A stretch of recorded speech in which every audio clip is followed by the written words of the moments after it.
20 pacts worth $29 billion to be inked during Xi Jinping's visit to Saudi. And the UAE's non-oil PMI sees a significant drop in November. You're watching the Daily Brief with Forbes. I'm Ramia Faraj. Saudi Arabia and China are expected to sign more than 20 agreements worth over $29 billion during the historic visit of President Xi Jinping, which begins today. Saudi and China will also ink a strategic partnership agreement, as well as a harmonization plan between the kingdom's Vision 2030 and China's Belt and Road Initiative. During the three-day official visit, 3 key Saudi-China summits will be held, including the Saudi-Chinese Summit. More than 30 leaders of countries and international organizations will attend these summits. Staying with China, its imports and exports plunged in November to levels not seen since early 2020. Beijing's strict zero-COVID policy has left businesses reeling, disrupted supply chains, and dampened consumption.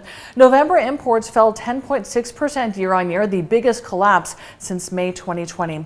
Exports fell by 8.7% year-on-year, the biggest drop since February 2020, when the country was mired in the early stages of the pandemic. The threat of recession in the U.S. and Europe and soaring energy prices is weakening demand for Chinese products. Closer to home, the UAE's non-oil private sector added new businesses at the slowest pace in November since September 2021. The drop came amid concerns of a global slowdown that weighed on sales and on confidence. The S&P Global UAE Purchasing Managers Index fell to 54.4 in November from 56.6 in October.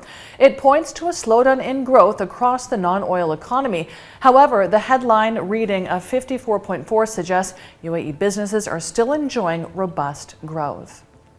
The Trump Organization has been found guilty of all 17 counts of fraud, falsifying business records, and conspiracy.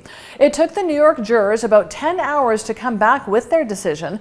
Trump CFO Alan Weisselberg pleaded guilty to felony charges earlier this year. The charges stem from the Trump Organization's practice of giving off-the-books perks to executives. They received luxury apartments, leased luxury cars were given, and extra cash at Christmas. And they didn't pay taxes on these items.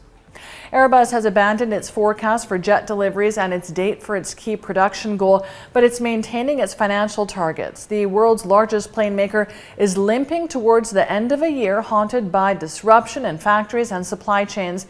Airbus says its previous target of around 700 deliveries in 2022 is now out of reach, but that it doesn't expect to fall materially short of the estimate.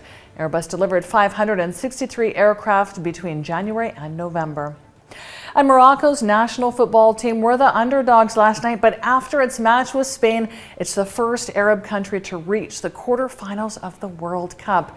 Ending goalless, the match boiled down to penalties, and Morocco got the better of Spain to reach the quarterfinals.